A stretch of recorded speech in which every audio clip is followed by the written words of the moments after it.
Why is it that, according to Jesus, faith is better than proof? That's a question I've struggled to answer ever since I began my pilgrimage of faith as a young man. Sometimes it seemed more pressing, other times less so. It can intensify during periods of grief and pain, when faith may not offer much consolation or even make much sense in a world that seems random and cruel. This question is compounded during periods like this one, when faith seems to distort reality rather than clarify it, when it's easily manipulated for low rather than high purpose, and when some of those who claim to be people of faith act in ways that bring dishonor to it and themselves. Why take a leap of faith, given all that? Insisting on a little more empirical evidence before you make the leap seems pretty reasonable. The Apostle Thomas clearly thought so. According to the Gospel of John, the other disciples told Thomas that they had seen the risen Lord, to which Thomas replied he wouldn't believe until he put his fingers in the nail marks in Jesus' hands and put his hand into Jesus' side. Fast forward a week, when Thomas encounters Jesus, who tells him, "Put your finger here, see my hands. Reach out your hand and put it into my side. Stop doubting and believe." Thomas does, to which Jesus replies, "Because you have seen me, you have believed. Blessed are those who have not seen and yet have believed." Not seeing and still believing is held up by Jesus as a greater thing than seeing and believing. But I'm not sure I have ever fully grasped what it is about faith that makes it precious in the eyes of God. Recently, with the help of friends, pastors, theologians, authors, fellow believers, I've tried to deepen my understanding on that subject. To start out, it's worth noting that treating Christian faith as different from proof doesn't mean it's antithetical to evidence and reason. Christianity is a faith that claims to be rooted in history, not abstract philosophy. St. Paul wrote that if Jesus was not resurrected from the dead, the Christian faith is futile and followers of Jesus are of all people most to be pitied. Christians would say, in fact, that reason is affirmed in Scripture. "Come now, and let us reason together," is how the prophet Isaiah puts it, and that faith properly understood is consistent with and deepens our understanding of reality. Reason purifies faith, George Weigel, my colleague at the Ethics and Public Policy Center, told me.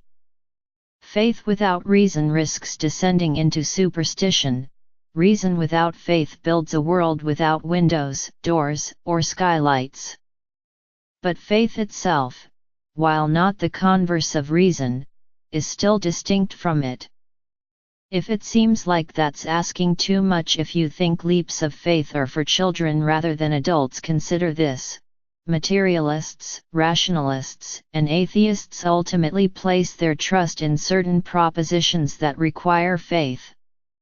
To say that truth is only intelligible through reason is itself a statement of faith. Denying the existence of God is as much a leap of faith as asserting it. As the pastor Tim Keller told me, most of the things we most deeply believe in, for example, human rights and human equality, are not empirically provable. The supreme function of reason is to show man that some things are beyond reason, is how Blaise Pascal put it. Something would not require faith if the proof of it was absolute.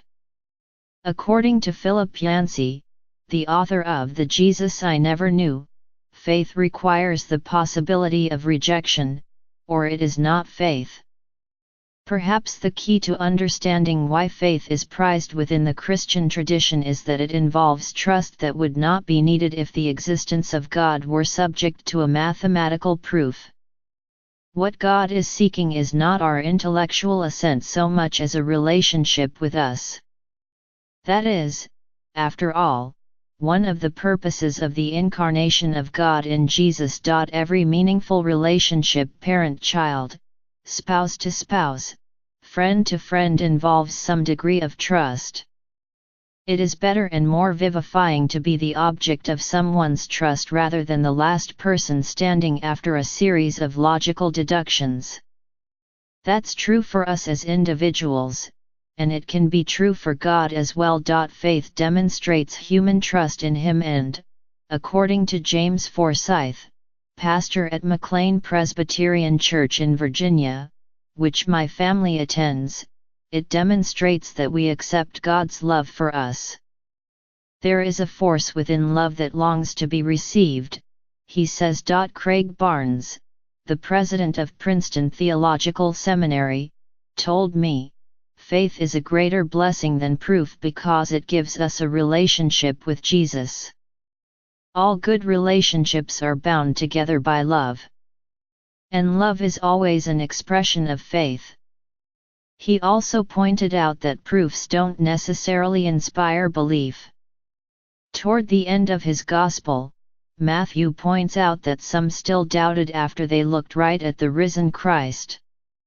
When they saw Him, they worshipped Him, but some doubted. Some of those who witnessed the miracles of Jesus eventually sought to kill Him.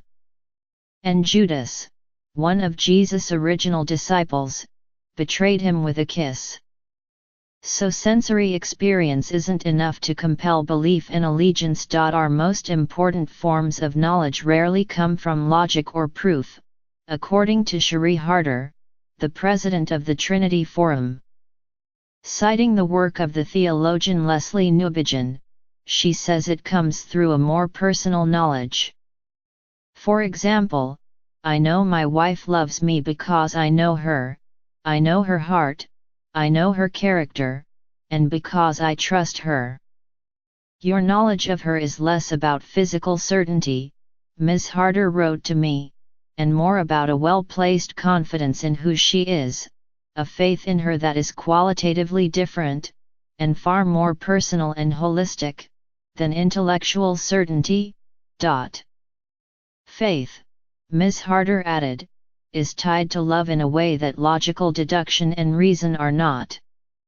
We are changed by what we love more than what we think. Faith can allow us to understand things in a different way than reason does, in a manner similar to what J.R.R. Tolkien meant when he said that pagan myths weren't lies but rather pointed toward deep truths.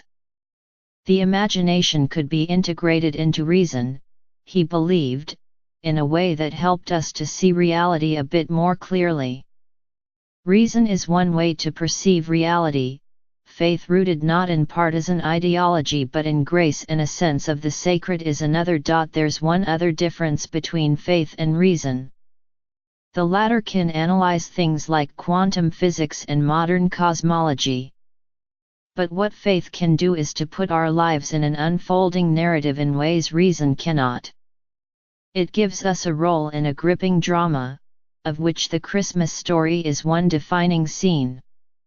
It's a drama that includes sin and betrayal, redemption and grace, and ultimately it gives purpose to our lives despite the brokenness and pain we experience. This may mean nothing to you, but to people of faith, it can mean everything. If God is real, perhaps it should. It's notable that when Thomas makes his request to Jesus, he's not condemned. Rather, Jesus gives Thomas what he needed in his case, proof, and in doing so makes it clear that Jesus is willing to meet us where we are. Some need proof, at least as a start. For others, faith alone is enough. According to Christian tradition, Thomas would eventually go on to serve as a missionary in India, where he was martyred. I imagine his faithfulness had less to do with putting his hand in the side of Jesus than what transpired within his heart. His intellectual doubts gave way to calm trust. In my experience, at least, that journey hasn't always been an easy one. For many of us, shadows of doubt coexist with faith. To emphasize faith is not to cast out doubt. In fact, it is precisely to take doubt seriously, but also to understand the doubter more completely, not just as a reasoning mind but as a full person, possessed of a divine spark that lets us see, now and then, right through the walls we have built between faith and reason.